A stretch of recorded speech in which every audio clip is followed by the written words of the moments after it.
This episode is brought to you by Indeed. Stop waiting around for the perfect candidate. Instead, use Indeed sponsored jobs to find the right people with the right skills fast. It's a simple way to make sure your listing is the first candidates see. According to Indeed data, sponsored jobs have 4 times more applicants than non-sponsored jobs. So go build your dream team today with Indeed. Get a $75 sponsored job credit at Indeed.com/podcast. Terms and conditions apply.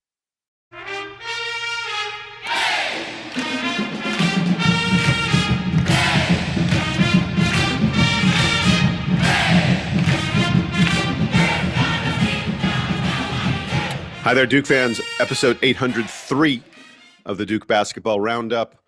Ho-hum, another absolute beatdown of an ACC opponent. Jason Evans and Donald Wine here for you.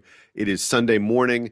Donald, did you have a nice time watching the Blue Devils manhandle Virginia yesterday? Yeah, so I was at a first birthday party for one of my close friends' daughter, and that was during the game, so obviously I was present in the moment with that. I was following on my phone, and it was great to kind of look at my phone every now and then and say, oh, this game is now up. We're up by 15. We're up by 20. We're up by 30. Oh, we only won by 26. So it was great to rewatch it later on in full and really get to feel how this game blew open. Again, Duke taking out a top 12 team in the country by 26 points and only allowing 51 in the process. This was a manhandling in many levels. And Jason, I think we were going to talk about this. This team is doing stuff that we haven't seen before. Even last year's team, if you look at KenPom, as great as vaunted a team as that was in the KenPom ratings, this team is now higher this morning than that, which is simply remarkable. Ridiculous. Working. It's ridiculous. Now, I mean, it's worth it. I've said this many times on this podcast, comparing KenPom numbers across different years isn't an exact science. Mm-hmm. All that KenPom is telling you is where you are relative to the average team in the country in a given year.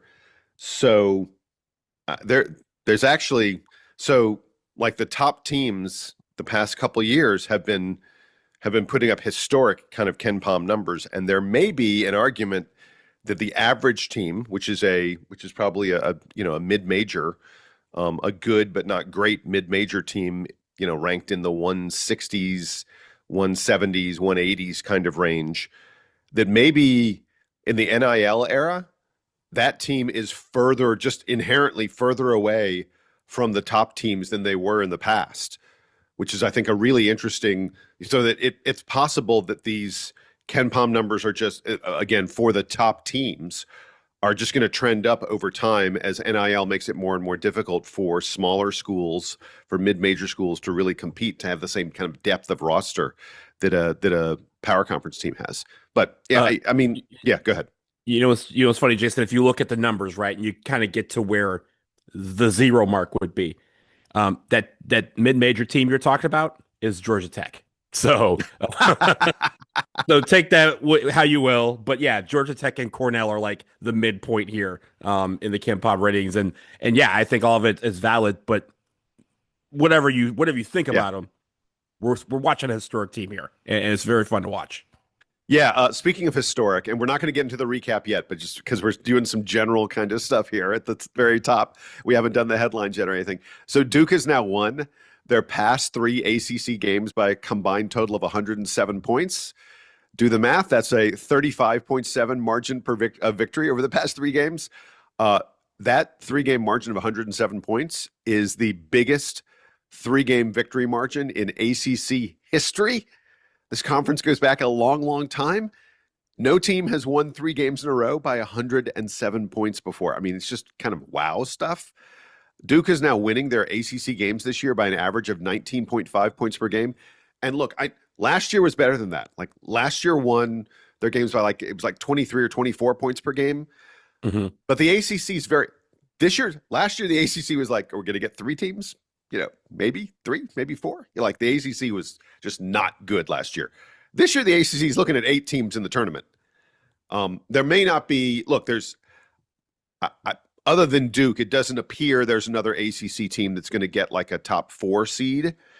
Virginia was the closest, and we set them back pretty significantly yesterday. But there's a lot of depth in the ACC. It is no question a better conference than it was a year ago. And for Duke to be beating teams by 20 points per game is ridiculous. And of course, this is the moment, Donald, that we should note that the Blue Devils have clinched at least a share. I'm fairly confident they will win it outright, but at least a share of the ACC title, doing that in back-to-back seasons, ACC regular season title, we should note. It is the first time, Donald, that Duke has won back-to-back ACC regular season titles since the absurd 5-year in a row run we had from 1996 to 2001. I'd say that's not arguable. That is Mike Krzyzewski's greatest run. Like, Mike Krzyzewski had a run of 7 Final Fours in 9 years. He had that run where he won a national title and where he also had the 99 team. You know, Mike Krzyzewski had some pretty great, he had a run in the 2010s when it seemed like we were like number one virtually every year. We're number one virtually every year again now. Yep. But yeah, one of the great runs, and here we are doing the same thing that we did back then. Comments on the ACC title? I think, one, a tremendous accomplishment to do it with only, to this point, just a couple of losses is remarkable. And more importantly, Jason, we get the number 1 seed in the ACC tournament. So one thing to note about that is traditionally, Jason, the number 1 seed plays that first game on Thursday, and you get the 12 noon slot. So everyone's like trying to figure out how to get out of work. Not this year. ESPN has basically said after all the games are done, they're going to reorder and reschedule everything. So look for Duke to have a primetime game, most likely, on that Thursday slot, whether it be 7 or 9. But again, I think it's just a tremendous accomplishment to get the double bye and then secure the 1 seed. But as Cam or Boozer said after the game, we don't like to share. So let's go for, we're going to recap this game, and we'll talk about NC State, which is in less than 36 hours. And then we're going to try and hopefully go for the outright regular season title. Yeah. By the way, one last quick note that I have on just, Duke and college basketball in general. Donald, I've reached the point. There are 4 teams. If you give me these 4, you can have the rest of the field. So on Friday night, of course, Michigan blew out a really good Illinois club, an Illinois team that's like number 5 in Ken Palm or something like that. And Michigan, the final score was only 84-70, but it wasn't that close of a game. And a lot of people were like, oh, maybe, even though Duke beat them last week, maybe Michigan really still is the number 1 team. And then Duke, of course, goes out and beats a top 10 Virginia team by 26 points. And you're like, oh, never mind. And then literally within hours of Duke winning that game, Arizona beat Kansas by 23. Like, Arizona was just like, yeah, hey, wait, don't forget about us. And then last night, Florida, did you see what Florida did to Arkansas? I mean, Arkansas is a pretty good team. 111-77. Florida. Donald, there are 4 teams.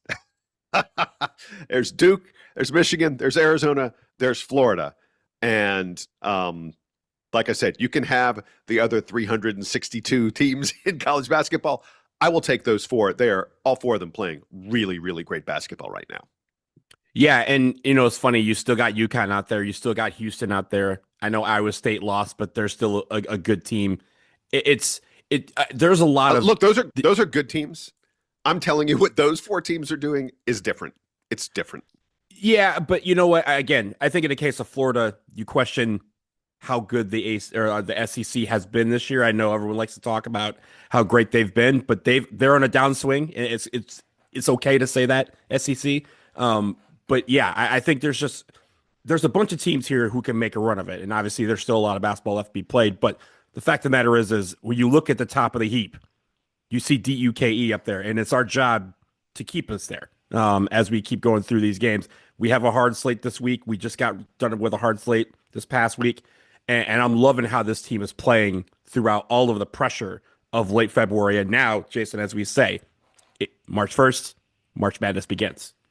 Yes, exactly. It is March. It is March. March is here. Hey, and we're going to start March with the headlines. We got a lot. Donald. The DBR podcast at gmail.com inbox was exploding. I will begin. By the way, I left almost all the alliterations to you. We had a lot of alliteration, Donald. We had I picked some, but there were some really good non-alliteration ones. So there were. we'll see which ones In make fact, the I'm cut. going to start with Jared Strauss. He gave us boo-hoos. Cavs cave to Duke defense. I guess that's a little bit of alliteration, a little bit of a play on who, but anyway, nice job, Jared. Boo-hoos, Cavs cave to Duke defense. Jared sent in another one that I liked, and it was "Tis ain't your night." This as in tis the Ritter. "Tis ain't your night." Duke leaves UVA with no chance. Good one. Chris Immershine, he sent like 5 headlines. I picked the best of them. He gave us slim pickings for UVA and Cameron. Slim was picking his shot very nicely. I have Jon Helsebeck, who wrote a little bit of alliteration here. Scheyer's savvy squad shreds Odom's overmatched who's. Again, there's a lot of who's reference. There's a lot of Odom references that we'll get to in a minute as well. James Blitch. Yes, Virginia, there is a great Duke basketball team. I enjoyed that one. Jeff Wilson went, Odom who's got whooped, and Odom as in Ryan Odom, the coach, but he wrote, oh, dem who's got whipped. I think that was a great use of entendre, if you will. And my last one is a little bit of a poem. Nick Soprano. Evans and Harris bring the rain while Duke's defense inflicts the pain. Who's can't get on the right track. Result, Duke goes back to back. Nice job, Nick. Good poem, man. And I have 2 more small ones that I have, Jason. Mark Epperson wrote, dynamic Devil's daggers make Virginia's defense seem Cavalier. And Ted Allen wrote, who knew how strong Duke's D could be? Jason, I think we knew how strong they could be, but I didn't think they would take it out on the Wahoos like they did. Yes, and let's begin our coverage of this game with the good and with the defense. I mean, oh my goodness. My friend Steve Douches, I've mentioned Steve before this podcast, sent me a text. He said Virginia's biggest run in this game was 4 points. Yeah. What's the opposite of a kill shot? Because that's what it is. My goodness. This Virginia club averages 82 points per game on the season.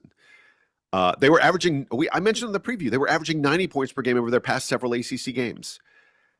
Luckily, they got a late, meaningless basket against our bench warmers in the final few seconds to get them to 50. That's the story of the game, Donald. Virginia scored 51 points. That's their season low. Their previous low was 61. Like they weren't within 10 points of their previous worst game. They scored 12 points in the first 14 minutes of the game. Like it felt like the game was, I mean, we'll talk about why the game was over because of Slim, but it felt like the game was over at around the 10-minute mark. Virginia shot 35 three-pointers in this game. Now, they like to shoot threes, make no mistake, but they took 35 threes and only 22s. They ended up shooting just 29% from the field. It is the first time since November of 2024, a year and a half ago, that Virginia has shot less than 30% from the field in a game. And I want to note something that happened with this Duke team on January 3rd. I've talked about this a little bit, but I really want to articulate it. Duke switched the defense they were playing. Over the Christmas break, over the New Year's break, Duke stopped switching as much as they were because Texas Tech showed us that's not going to work. You switch a little guard onto Cam and Pat. That's not something Duke wants to be doing every possession, and Texas Tech did it almost every time against us. That is how they made their big comeback. And Jon Scheyer took Christmas time to say, well, hey, coaching staff, let's remake the defense completely. And Duke doesn't switch the way they did. And that January 3rd game was against Florida State, and that was the game. After that game, it's where Duke really started implementing this new look defense. Since then, Duke has the number 1 defensive efficiency in the nation. I mean, Duke has the number 1 defensive efficiency in the nation anyway. But since then, since that January 3rd game, it's ridiculous. Like our difference between us and the number 2 team in defensive efficiency, the number 2 team, by the way, since January 3rd is Florida. I was talking about Florida. Great defense. The difference between us and Florida in terms of overall defensive efficiency is greater than the difference between Florida and the number 7 team in defensive efficiency. Duke has lapped the field to some extent in defensive efficiency since that Florida State game. And by the way, I'm talking about it on the season. If you look in KenPom, the number 1, 2, 3, and 4 teams in the country in KenPom are the number 1, 2, 3, and 4 teams in defensive efficiency. Duke, Michigan, Arizona, and Florida. I mentioned those 4 teams earlier. Mm-hmm. They are 4 really, really damn good defensive teams. Duke on the season, since that Florida State game, is allowing 55.8 points per game. I'm going to repeat it, and then I'm going to let Donald talk. Since the Florida State game, on January 3rd, sorry, I'm getting my dates confused. 2 months, Donald. Duke is allowing an average of 55.8 points per game. Donald, we don't play slow. It's not like Duke's out there holding the ball and not letting teams have possessions. This is not a Tony Bennett special. This is Duke just strangling teams. 55.8 points per game? You can't get to 60 against Duke. What are we even talking about here? I mean, Jason, it's not like we're, again, like you said, we have a lot of fast possessions, and we're giving all of these teams 30 seconds to shoot the basketball every single possession. Like, we're not sitting there like, no, shoot. Like, shoot very quickly. We're saying, go ahead, find your shot. Take your time. We'll be over here when you need us. And when you're ready to shoot, we're going to be right there to stop it. Jason, last night or yesterday, DeRidder had 16 points. He was the only Wahoo in double figures. Yeah. Chance Mallory had 9 points. Everyone else had 5 or fewer. And they played 14 guys if you include the 5 that came in garbage time at the end. The fact that you have basically 2 guys that are, one guy in double figures, one that's close, and everyone else relatively rendered obsolete from this game, that is incredible. That was an incredible defense, as you mentioned. There was a lot of late shot clock shots, and because of that, they weren't getting a lot of shots inside. And we mentioned the fact that they had 2 guys that not necessarily on offense were polished, but on defense were there. Great shot blockers. Great shot blockers. And to hold them to 4 block shots when they average, between the 2 of them, they average 5.5 per game, is, again, a testament to how we were working. And I feel like UVA just didn't have an answer for DeRidder getting shots. And even, I mean, a couple people even emailed us. DeRidder just looked like he was just not having fun. He looked like he was in a team meeting and was getting yelled at because every single time he touched the ball, there was 5 guys around to tell him about it. Anytime he got past his man, there was another guy waiting for him. He couldn't get his passes off to other guys. Guys weren't making shots because, again, late in the shot clock, they weren't taking a lot of shots. Even DeRidder himself had a little mini air ball there that haunted him because for the next 5 minutes, he couldn't get another good look at the basket. And so I really liked how our defense was just making sure that, okay, DeRidder, you're going to get your 10 points. Cool. But everybody else, good luck. You're not going to beat us. And we've talked about in other games where we've had, the head of the snake and we kind of focus on that. And then some other guy comes in and has a good game. And that's the reason for our struggles. That's what's been changing quite a bit. Again, with the exception of maybe the UNC game, every team that has 2 guys that can clean you out, we're letting one maybe get their points, but the rest of them, nah, they're not getting points. And they're not getting their good shots either. And because of that, they get frustrated. And so you start getting desperation heaves. You start taking shots you don't want to. Their average 2-point distance rate was 7 feet 9 inches. Yeah. Which is bad. For us, it was 4.9. That's good. That means all of our shots inside 2 were at the basket. Theirs were at the free throw line extended because they couldn't get any closer. And I think that really frustrated them. Yeah, the thing I've noticed about the Duke defense is not something that necessarily shows up in the statistics other than the fact that teams don't shoot well against us. It's that this Duke team moves their feet really, really well. They don't grab with their hands. They move their feet, and they stay in front of you, and they're just really, really tough to get around. I don't know how to describe it other than that. It's just super difficult to get into open space against this Duke team. And if you look at our defensive statistics, it's not like we turn teams over a lot. We're top 75 in turnover percentage, but number 1 defense in the country is just top 75 in turnover percentage. we're just barely, we're not even in the top 100 in block percentage. We're not a team we're good rim protectors, but we're not blocking we're not Virginia blocking as many shots as they block. This Duke team does not foul. We have the second best sort of defensive foul rate, free throw rate, so to speak, in the country. This Duke team does not foul. And we just stay between you and the basket and say, okay, if you're not going to get in the lane, if you're not going to get to the spot you want to, good luck finding something that works for you, because it just doesn't. And Donald, the last thing I had on the defense is this. I thought there was a really, really interesting key possession. There's a huge moment at the end of the first half. Cameron Boozer hits a free throw with 12 seconds left.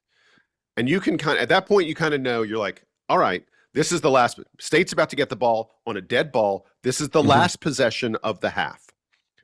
So Duke took Cameron Boozer out. Now, Cameron Boozer is an outstanding defender. There's no reason to risk him picking up a foul. And frankly, you want Malik Brown in the game. Duke is putting their best defense on the floor. Cam checks out and Malik checks in. And actually only moments before that, like on Cam's first free throw, because he took 2 free throws, on his first free throw, we saw Caden Boozer check out so Caleb could check in. Obviously, you want Malik, Dame, and Caleb, Cephas on the floor. Those are the 3 best defenders of this Duke team. Right. I've said it before. There aren't 3 better teammate defenders in the country than those 3 guys. We also wanted Big Pat out there. He's our best rim protector. Makes perfect sense. So who are you picking as your 5th best defender, as the 5th guy who's going to go out there? And I was like looking at this when it happened in the game. I was like, oh, who's going to be that guy? And he picked Slim. A year ago, Donald, that never would have happened. Isaiah Evans was not a good defender a year ago. And this year, John looked down the bench because he had time to decide. This was not a spur of the moment. They knew, all right, if we got to get one stop, who are our 5 best defenders? And Slim was one of them. And do you remember what happened on the play, Donald? That was the play where Slim got switched onto Chance Mallory, who is a lightning quick little point guard dude. Like, his job is, let me get a bigger guy on me and then break that guy down. And you know what happened? Chance Mallory dribbled the ball out of bounds because he could not get around Slim. Slim is Duke's 5th best defender, maybe 6th, because actually Cam is actually a better defender. There's not room for him. And the best offensive creator that Virginia has was stood up and could do nothing and just dribbled the ball out of bounds. That is how good this Duke defense is. Again, a masterclass night in and night out to have a team that's, like you said, averaging close to 90 points a game over the previous stretch, and to only allow 51, and that was again on a very late basket. That's probably the only bad, really, Jason, I have, is they disappoint me every time when I say, hey, don't let them get to 50. And they let them get to 51. But no, again, we're talking about that as opposed to, hey, the first team to 70 wins or the first team to 80 wins. Were those type of games. We're not having a lot of those type of games this year, and I think that's great. Now, Jason, I do want to move to the players, and I want to start with something that we got via email from John Parks. Cameron Boozer had 18 points, 9 rebounds, 4 assists, a steal, and the block. It was his 10th game this year with a 10-5-4. So this is a great stat. This is awesome. At the beginning, and there's been 13 across the team so far this year. If you remember, that's one of our stat game things. And if you go back to the stat game, what did I say? I mentioned, I think I picked 20. I picked some high number. And you had a crazy, yes, you had 20. I had like 11. I've already lost. Yeah. Well, I was like, I think, Cam is going to get half of them. And it's just a matter of how but I was like, I think some people are like 20. I mean, Cam's probably going to get 30 by himself. I mentioned how hard it is to get a 10-5-5 and how many times we had, the reason why it's the Wendell Moore rule is because he was the only one who could do it consistently. Everyone else would get these 10-5-4s or 10-5-2s or something like that. And how many guys have done that throughout the course of the year? Cam has done it 10 times where he has just been one stat short of a 10-5-5. It's an assist. It's always the assist that he's missing. It's always the assist. Yeah, very rarely. If he has 4 rebounds, we're like, what happened? Which he hasn't, because every game this year he's had at least 5 rebounds. So Wait, can I say my response? Yeah. So what I said when we got that email, I said, the problem is Duke's blowing too many teams out. Like Cam's kind of taking it easy in the second half. Like we've seen his minutes diminish in the second half.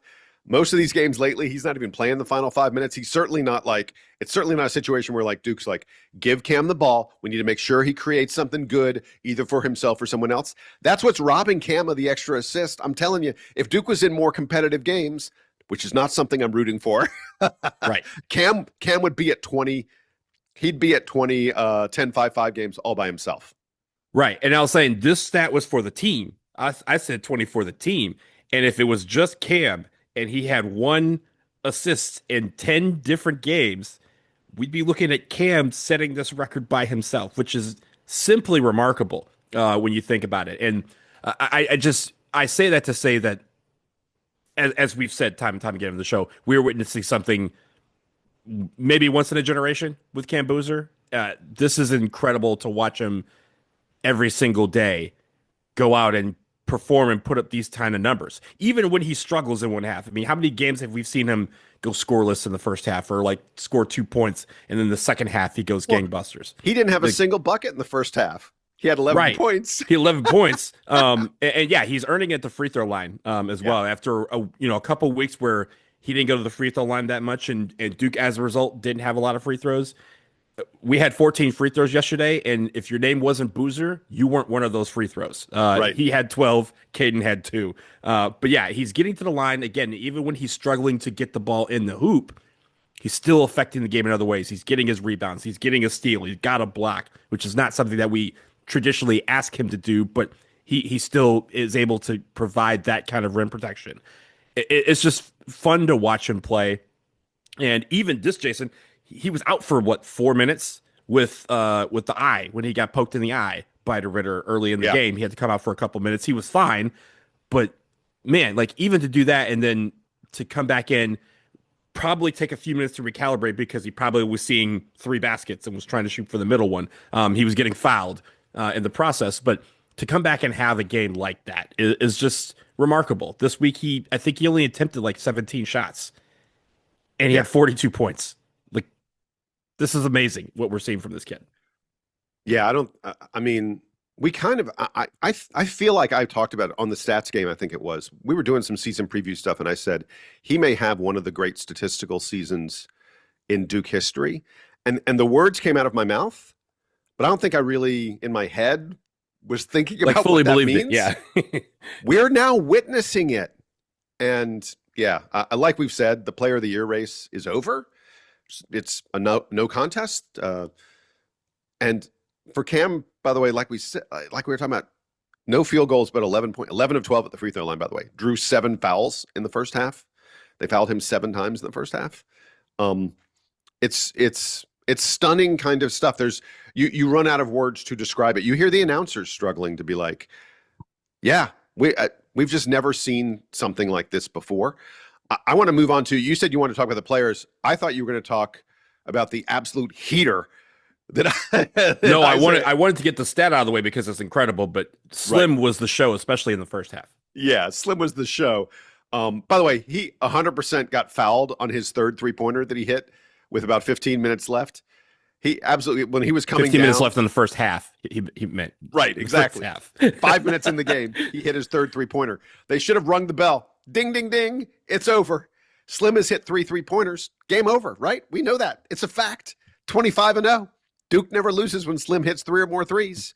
But on that third shot, he didn't get a chance to land, so it should have been a foul. Should have been a 4-point play. Oh well.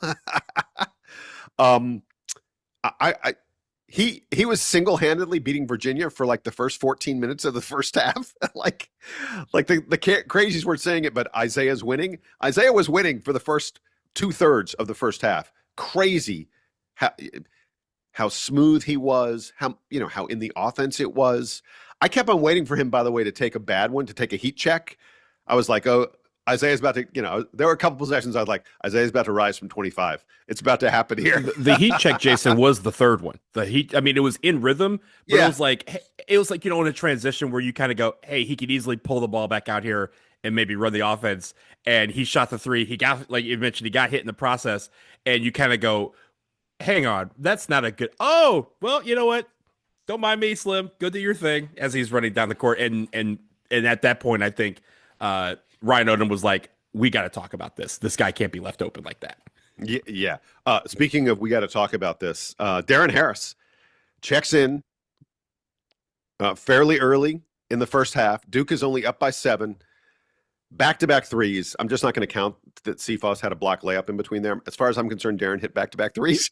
Mm-hmm. The game went from a 7-point game to a 13-point game in 1 minute. And Duke sort of never looked back from there. I loved and you know, talking about timeouts, Dame then hit another 3 on the very next possession on a transition, and yeah, the timeout was coming.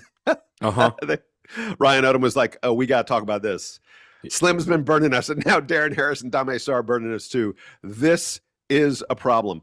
The Blue Devils hit 8 of 13 threes in the first half.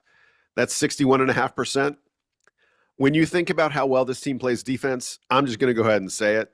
If Duke's hitting threes, you know, warm up the bus, baby, because you're just like, can we avoid losing by 20 maybe? Can we avoid losing by 30? If Duke's hitting threes, we have no chance because this team's so good on defense. I just loved seeing a bunch of guys get involved in it, and I love that it was Darren Harris getting meaningful minutes and getting those 3-pointers for Duke. Pat hit a 3 too. I mean, again, in rhythm. I noticed. In the flow of the offense. And at that point, you're like, I think even Dave O'Brien and Corey Alexander were like, okay, so everybody's hitting threes. Like everyone, like, Malik hit one too. It's a party. Malik yeah, also like hit one. Yeah. Yeah, I mean, look, let's get to the point where they're just calling guys out the crowd like, you want to shoot a 3? Hey, we got time, you know. It's the only ones that we would love to have is like Cam Sheffield or Jack Scott at the end get a shot when they come in. But man, it was great to see the shooting return, and I know it's been kind of inconsistent from 3 this year, but when it's on, as you mentioned, it's on. We shot 50% and we hit 12 threes. And again, each one of them felt like backbreakers for UVA. Like anytime UVA, if you looked at the score, oh, okay, they're within 12, they're within 15, we'd hit a couple threes. And then all of a sudden it was up to 18, up to 20. We just kept going further. And I know for UVA, every time they went to a TV timeout and they look up and they're like, the lead has grown. Like we have done everything we possibly can and the lead is still growing. Why? It's because of those threes. And again, those threes can really, especially when obviously this is a Duke podcast, but when Duke hits threes like that, it just feels different, right? It feels like it's just some kind of feeling that envelops you that you're like, oh, this is about to happen. This right here is about to become a blowout because we're hitting threes. And so, it's just great to see that happen. And hopefully, again, we'll need that shooting from everyone, from Cam all the way down to Darren. If guys are on their threes, we're a tough team to beat. Yeah, you talk about how the lead kept on growing. Duke outscored Virginia in every quarter of the game. Ken Pomeroy breaks it down by 10-minute segments, and Duke was the leading scorer in all 4 of the segments of the game. It's really done a lot. One stat that people don't talk about enough: if you outscore a team in every 10-minute segment of the game, you win the game every time. It's just 100%. Yeah, it's hard. It's hard to lose that. It's hard to lose. Hey, I want to get to a couple other things because I talked in the pregame about the battle of the boards. That this is the 2 best rebounding teams in the ACC, probably 2 of the 5 to 10 best rebounding teams in the country. Both teams that get a lot of offensive rebounds. And I said, if either one of these teams was able to dominate the boards, get to like a double-digit rebounding margin, that it was going to be very, very difficult for the other team to win because it takes, you're used to getting the boards. And when you aren't doing that, it just causes everything to kind of adjust for you. Wait a second, we're not doing the thing that we usually do. And lo and behold, Duke won the battle of the boards and won it fairly convincingly. In the end, the final margin was 37-29, but I looked, and during the game, there were plenty of stretches where Duke had a double-digit rebounding margin on the outstanding Virginia rebounding team. Virginia is an offensive rebounding juggernaut. They grabbed nearly 40% of their missed shots on the season.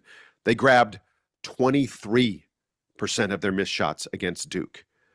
Duke won points in the paint by 10, 26-16. Now, 26 is less points in the paint than we usually get, But the problem was we got fouled so much in the lane that it didn't count as points in the paint. Like those don't count as points in the paint. But so like in the first half, Cameron Boozer got fouled and shot 12 free throws, scored 11 points, 0 points in the paint for Cameron Boozer. That's kind of a weird, I think they need to figure out a way to adjust that stat a little bit to accommodate for guys who get fouled like underneath the basket, because frankly, that's a point in the paint, but it doesn't count that way. So anyway, I just thought it was really impressive that Duke won the battle of the inside as much as we did. And I wanted to shout out Patrick Gungba, who I thought kind of quietly had a really, really great game.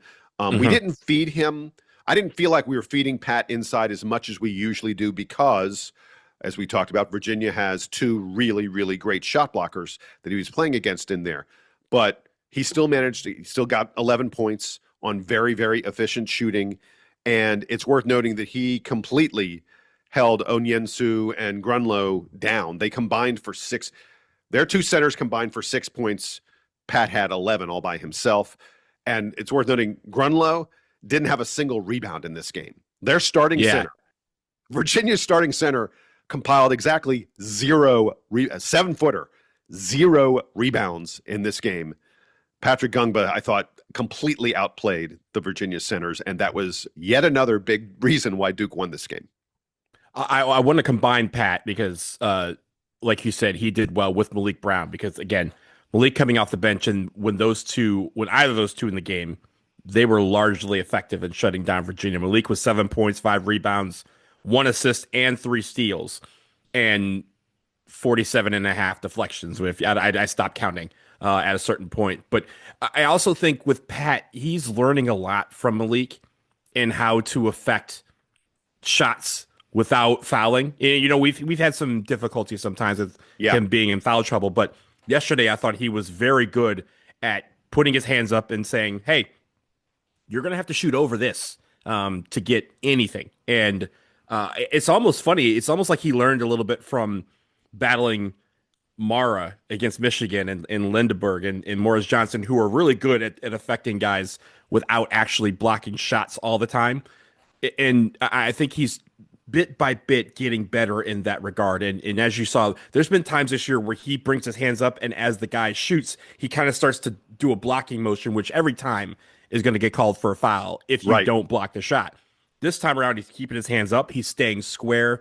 And I think people are realizing, when 6'11" Pat Gungba stands straight up and puts his hands up in the air, I have to shoot like 13 feet in the air to get it over him. And that's not going to make for a lot of good shots and a lot of good makes. So he's really improving in that area. It's not that he wasn't a great defender already, but even those little details are getting better. And again, we're going to need him on the floor for large stretches. But between him and Malik Brown, if those guys are on their P's and Q's when it comes to defense, this team is very, very difficult to score on. Yeah, you were talking about, where you get the shots and the such. I thought Duke's shot selection in this game was just incredible. Now, look, we were just 9 of 18 at the rim. Virginia's really great at contesting your shots inside. You would like to be better than 50% at the rim, but if you look at the shot chart, it is gorgeous. Donald, Duke took exactly one shot that was, I'm not counting three-pointers, obviously. Take as many three-pointers as you want. Duke took exactly one shot that was outside the lane. It was that shot that Slim took in the first half where he'd hit a couple threes and he faked his man like completely out of his shorts, and Slim just stepped inside the three-point line by a couple feet and took a wide open baseline jumper. If you are wide open the way Slim was, in rhythm, uncontested, which is what that shot was, you're allowed to take that mid-range jumper. But other than that, every other 2-point field goal Duke took was in the lane. It was really, really excellent shot selection by the Blue Devils. And we ended up getting 17 assists on 26 made field goals. As usual, Duke was moving the ball really well, finding the right guys. There were a number of times. Caden and Caleb, especially, I thought, were really great at like going in the lane and then finding a guy who was wide open. And I wanted to really shout out CFOS. My last thing I have in the good is I thought Caleb Foster quietly had a truly outstanding game. We talked about 10, 5, and 5 games. Caleb only got 5 points because I think frankly, Caleb's Didn't not need that to score interested 10. in scoring if we don't need him to score. Yeah. Like, Caleb could get 10 points. If Caleb wanted 10 points, Caleb's sort of like, nah, I don't need it. It's fine. I'm setting other guys up. Cephas had 5 points, 6 rebounds, 6 assists, only 1 turnover. It felt like he could get in the lane when he wanted to. He made good decisions. A couple times he didn't finish quite as well as he could have. I think that Virginia length had him, around the rim, had him a little bit bothered. But I really feel like if Caleb really needs to turn, like if we're in a game where we really need something, Caleb's like, oh, okay, I got this. I'll be okay with that. Just terribly, terribly impressive game from him, despite the fact that he only scored 5 points in the game. Right. Yeah. I mean, again, I think it's the assist part. Like you said, if he's not scoring, he's setting up his teammates. And I think he works harder than 99% of guards in the country inside on defense at getting rebounds. Like, I mean, the fact that this is not his first time pulling down 6 rebounds in a game. It's not something that it's almost like not a stat that I look at and go, oh, wow, he had 6 rebounds, because he routinely is in the lane and getting rebounds, and also those long rebounds off of threes. He's very good at sealing off his man and then going for the ball. I just love how he plays. And like you said, he kind of does. He's the barometer of the team. He knows what the team needs. If they need him to score 10 points, he'll do it. If they need him to dish out 5 assists, he'll do it. And I think he works hard on the defensive end as well. That was no exception yesterday. All right, we're about to take a little break. On the other side, we're going to play a little game. Jason's going to say something that he thinks might qualify as something bad from this game, and then Donald's going to tell you if it does qualify as something bad.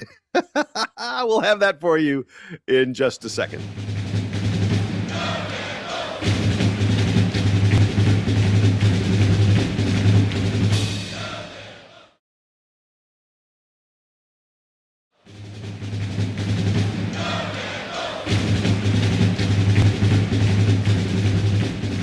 All right, we're back from the break. Jason and Donald, we're going to desperately attempt to find things that went wrong in the game against Virginia. Not a lot of stuff here, Donald. So here's the thing. I'm going to give you an item, and you're going to tell me if this qualifies as a bad or not. First thing is this. The only players on Duke who took free throws were named Boozer. No one else in the team got to the free throw line. Is that good? Is that bad? I think that's bad. I had it listed as a thing to note, because, again, we know Cam is very good at getting to the line, and the fact that he got to the line 12 times is not something that is out of the ordinary for me. It's the fact that it didn't feel like anyone else got to the line. And as you mentioned, there were opportunities, right? Like Slim got fouled on the 3, wasn't called. There was a lot of shots in the lane that could have been called either way and could have gone up. But it's very interesting to me that nobody named Boozer got to the line. And it's obviously something that we would love to see more names on the stat sheet with free throws. Okay. How about this one? Duke only had 1 block shot in the game. Is that bad? No, that's not bad to me. We've had games like that and won. I think the rim protection, as you mentioned, without necessarily blocking shots is the most important thing. There you go. All right. So Nick Hemenia fouled out. First time all year he's done that. As a result, Malik Brown was forced to play with the deep bench guys down the stretch. Is that bad? No, because the deep bench guys played. That's our goal every game, is to get them on the floor and get them some quality minutes. They only got a minute 56. I would love that to be more. So I think that's the bad part, is we couldn't get them on the floor earlier because it wasn't that, the blowout wasn't that insurmountable yet. Yes, I'm here for the 3+ minutes of Jack Scott every game, please. Yeah, give them time. Give them time. All right, as we continue, Slim and Caden didn't get a rebound. Is that bad? Not bad in the sense that, oh my God, this is a thing that we need to really talk about, but it's very surprising to me that between the two of them, they didn't get a rebound. Okay. We got lucky, I thought. That Virginia missed some shots that they probably usually make. What do you think about that one? No, we didn't get lucky. We were prepared for Virginia's offense, and the fact, like you said, we were able to shut them down, keep them 40 points under what they had been doing the last 5 games. That's called preparation, Jason. Okay, and my last thing, and this one's kind of serious, although it's also kind of joking. Dame Sarr is he's not a really good offensive player at this point. He needs to be maybe a little less aggressive on offense. On the opening possession, he took it in the lane, and I was like, where's he going? What's going to happen here? And nothing good happened on that play. And then a couple possessions later, he he drove and he like tried to slam the ball, and I was like, he's too far away. Like he couldn't slam it. He had to kind of throw it at the basket because he was too far. I was like, what's going on here? Later on, he had the wide open dunk. Even on the wide open dunk, he like fell down after the dunk. Dame just, his offense, everything about it's kind of ugly. He's an incredible defender. Dame plays. I want Dame playing as many minutes as possible because he impacts the game so much with his length, and he's a nice outside shooter. But man, when the ball's in his hands and he's driving, I'm sort of like, oh, what calamity is awaiting us now? Look, if he had thrown that dunk down over two guys and sent them sprawling into the wave rideshare guys. His arms are long, but his arms are not that long. I say again, if he had thrown that down and sent those guys sitting into the wave rideshare guys that are under that basket, if he had sent those guys sprawling because he dunked over three of them, it would have been the play of the century. It would have ended the game right there. They would have had to, baseball game called due to rain. People would have just stormed the court and said, "We're not playing any more basketball. We've seen it all." But no, I think with Dame, I like the aggression. And funny enough, Jason, a lot of it was, wait, really? You do? I like the aggression because know your limits. Wait a second. Hold on. You gotta know what you're capable of. And he's capable of dunking. I've seen it. Okay. All right. Yeah. I think the problem with that dunk is that he went off 2 feet instead of one. If he had just kept going and kind of did the running one, we've seen him jam on people off of 1 foot. It was the 2 foot approach that probably got him crossed up a little bit. But I think the aggression for me is good because, especially early on, it gave Virginia a look they had not seen before from Dame, right? They're used to Dame being chilling in the corner, and sometimes they're going to pass on the ball and he's going to shoot that three. Yeah. The fact that he, on the first possession, is like, I got this, and tried to take it to the lane. A couple times later, he said, oh, I'm going to dunk over all y'all. He didn't do it. But, Jason, if you notice, the next time that he got the ball down the court, it was on that three-point attempt. And what did they do? They all sloughed into the lane on transition like, oh, he's going to try and take it to the hole. Nope, just popped and swapped. So, again, it presented a different look. I like the different aggression looks. Now, again, as long as it's within the flow of the offense. And I do think that despite how janky it looked, they were within the flow of the offense. It just maybe wasn't the best shots for him in that particular moment, but it set him up for other shots down the line. And again, this is a chess game. And I like the fact that he used that aggression against them later on to hit what I thought was a great three in transition. And you saw Ryan Odom kind of go, what do we talk about here? This guy right here, all he does is shoot threes. You're talking about him, and I think it's just they had planted in the mind that, hey, this guy's going to get the ball and try to dunk over us because he just tried to do it a few minutes ago, and all the space he needed to take that three and make it. So sometimes you got to give him a different look, Jason. You ready to get to the play of the game? I am. Just one more that I had here is the turnovers, right? We only had 8 turnovers. That's not what I'm concerned about. I think early on we had a difficult time adjusting to what Virginia was giving us when we were in offense. And some of those turnovers were a little bit sloppy. We were able to clean it up, obviously. But again, those little notes, those little details are the things that you want to continue to improve on. All right. I agree. That's a good point. All right. So the play of the game. And my play of the game, by the way, will be punctuated by some sound from the locker room.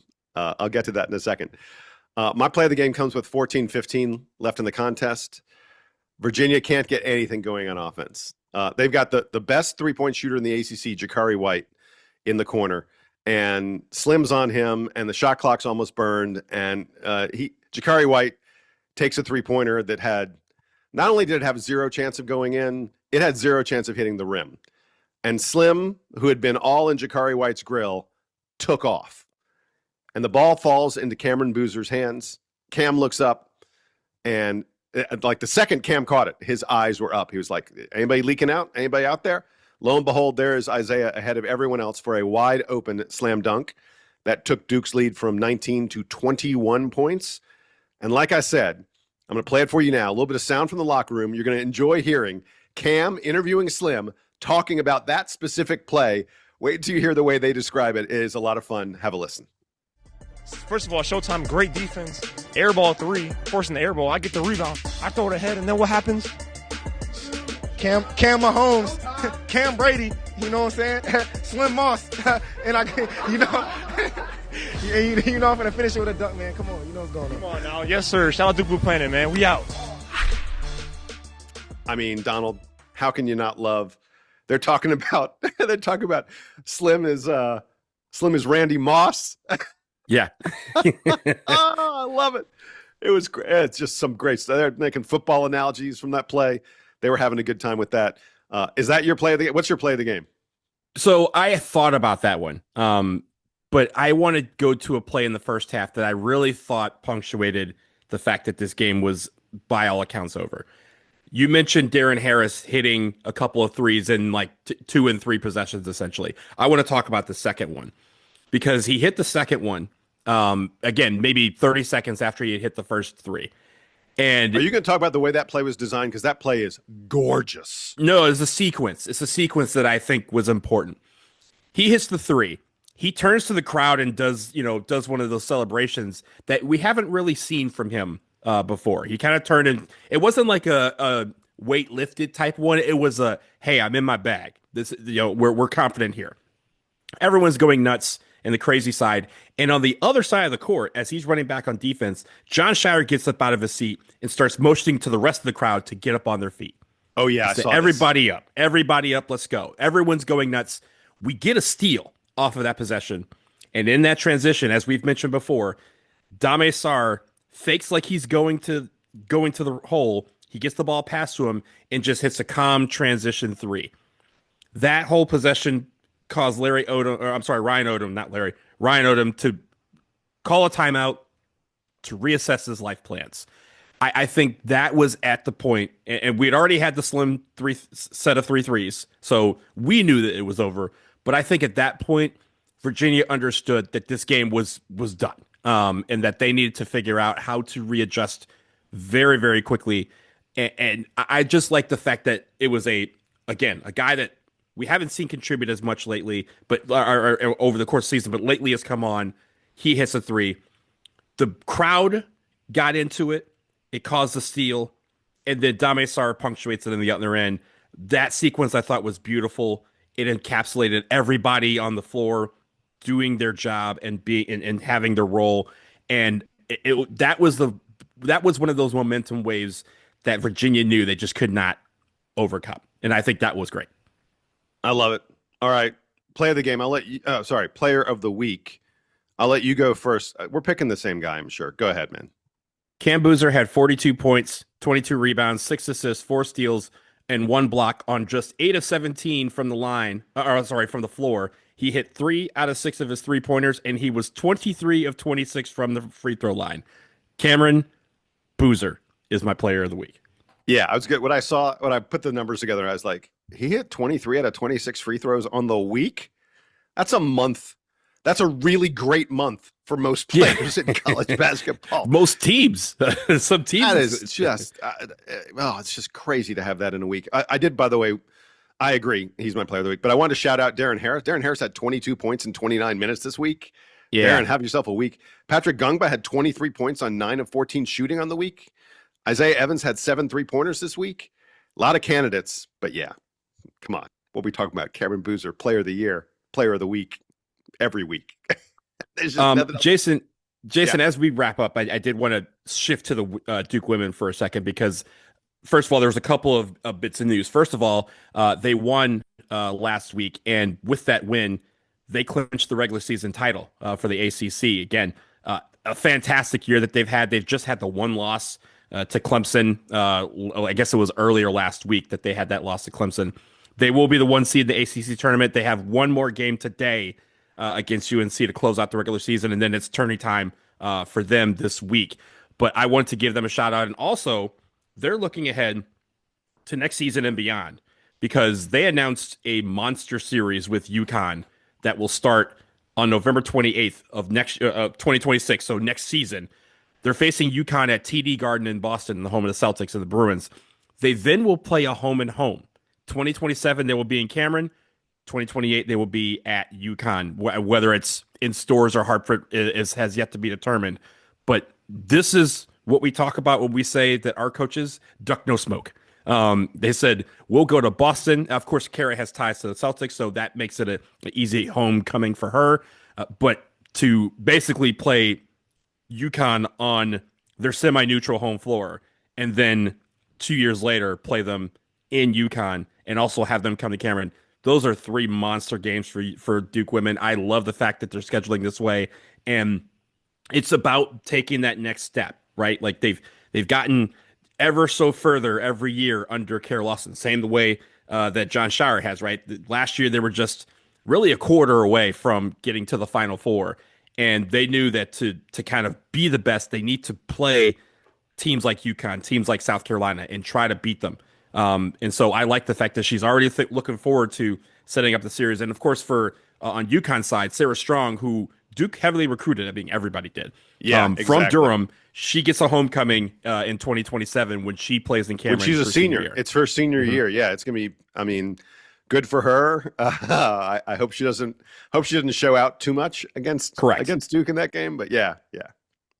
I just love the fact that they're scheduling these type of games, and I know there's going to be more, but want to make that note. November 28th, we do have one of those scheduled again at TD Garden. It's during Thanksgiving weekend, so obviously a lot going on. But if you are in the Boston area, I think tickets are going on sale this week, so snap them up before the UConn fans do.